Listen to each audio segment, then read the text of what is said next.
2014. Ya, 2014. Itu Jenderal Hendro Priyono dan Jenderal Luhut bin Sarpanjaitan mengatur bagaimana untuk memenangkan Pilpres 2014. Sampai-sampai mendatangkan hacker-hacker dari Cina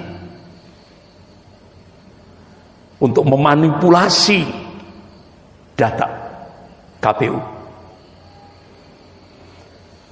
Dan yang paling jadi primadona waktu itu Jenderal Tito Karnavian, waktu itu jadi Kapolda Papua. Jadi ternyata Pak Mukidi laris manis di Papua. Laris manis. Karena apa? Dicoblosi dewe. Ya kan? Itu nyata loh Pak, bukan rahasia. Coblosi dewe. Karena orang sana kan banyak buta huruf gitu. Ya kan? Sehingga akhirnya dicoblosi dewe sama RW-nya, RT-nya. Menang total. Tapi sekarang orang-orang Papua ngancam, ya kan? Ngancam 2024 tidak akan ada lagi merah. Ini orang-orang Papua sudah berazam. Nah akhirnya Jenderal Tito dapat hadiah jadi Kapolri. Ini Pak, dapat hadiah jadi Kapolri. Saya sempat ini omong-omong gitu ya dengan Kiai Jazir. Kiai Jazir yang Ketua Dewan Suronya Masjid Jogogarian, Yogyakarta. Kan kemarin di Malang di Masjid Ramadan. Itu omong-omong, Ustaz Andri, Bapak kok jenengi Tito ya, ya kan? Nah Tito itu kan tokoh komunis di Eropa Timur, Bros Tito, itu kan tokoh komunis. Nah, itu. Berarti ini kok pas zamannya ya, gitu kan?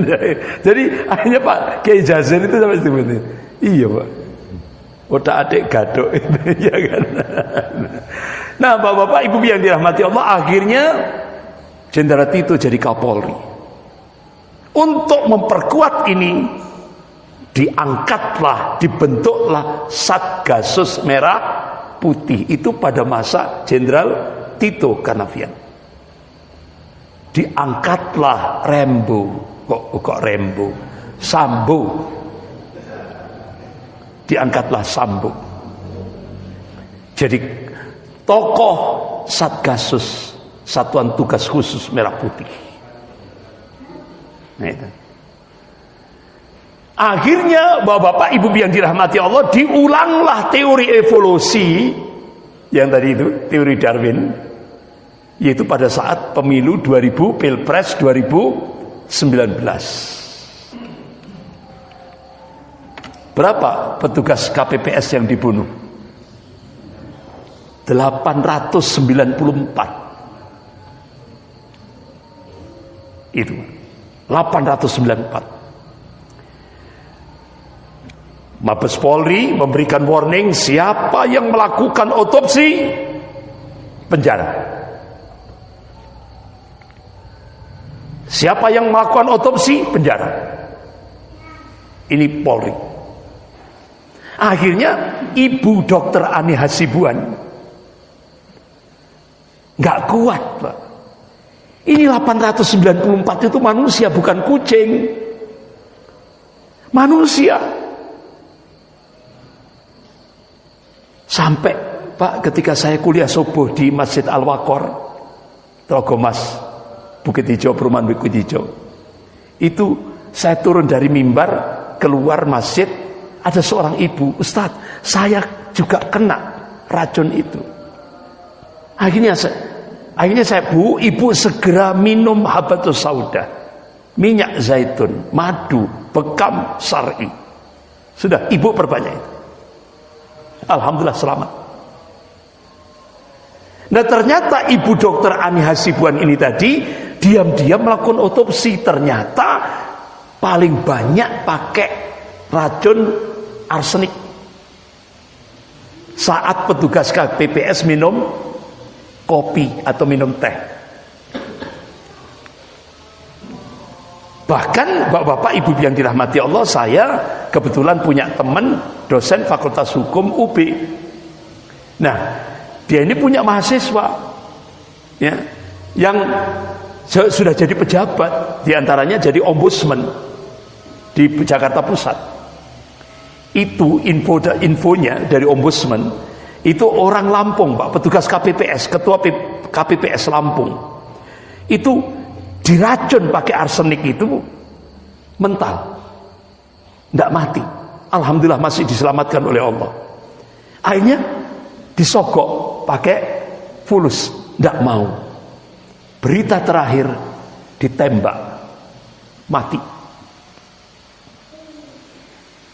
Informasi dari ombudsman lagi, dari mahasiswa-mahasiswa yang sudah jadi pejabat ombudsman, ya dari dosen UB, dulu pernah lulusan dari Fakultas Hukum UB, itu menyampaikan ini ada yang sudah terkena racun, itu dia berusaha untuk hidup, dia mau terbang ke Kuala Lumpur, di rumah sakit Kuala Lumpur.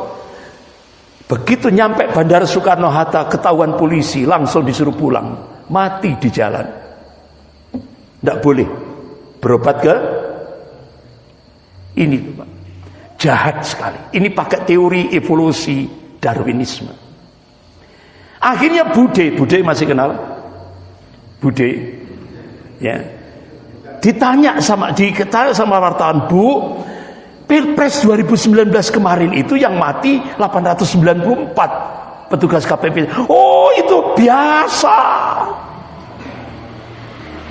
Astagfirullah. Sampai akhirnya ibu-ibu jamaah majelis taklim itu sampai, Ustaz kok nggak ndang-ndang mati ya Ustaz ya gitu. Akhirnya saya jawab, Bu, kalau Bude itu ndang mati, kita tidak dapat pahala.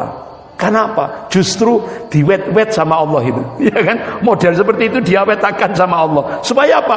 Kita bangkit, ada usaha, berjuang, sehingga kita dapat pahala.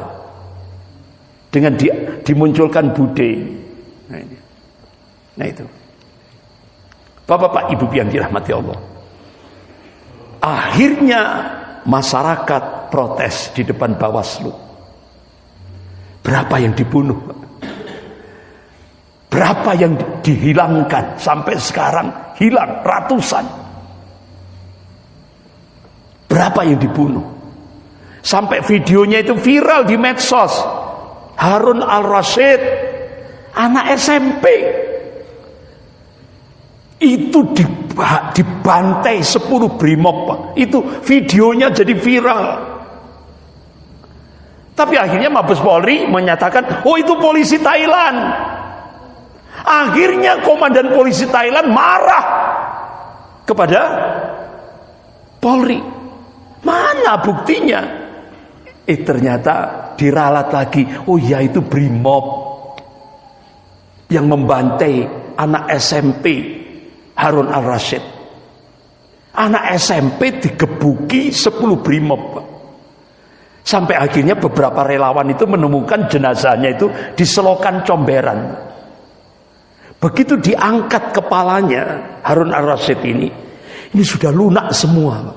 Artinya apa? Tempurungnya sudah hancur. Bayangkan 10 brimob itu Pak, pakai popor senjata, pakai pentungan, balok kayu, pakai tendangan, dijejak semua. Anak SMP Harun Al-Rashid, masih mungil anaknya. Pertanyaannya, apakah 10 brimob itu diadili? Tidak. Karena ini dibangun atas teori evolusi, manusia itu binatang. Jadi tidak apa-apa membunuh. Pertanyaannya, di mana Pancasila sebagai dasar negara, kemanusiaan yang adil dan beradab? Di mana? Ini ternyata Satgasus. Ngeri Pak, ngeri. Belum yang hilang sampai hari ini ratusan, belum diketemukan. Berapa yang dibunuh di depan Bawaslu? Padahal undang-undangnya rakyat itu boleh menyampaikan pendapat di muka umum, dilindungi oleh negara. Ini enggak, dibantai oleh Satgasus. Belum lagi ini buzzer, lewat buzzer itu untuk menyebarkan hoax yang tadi sudah saya sampaikan.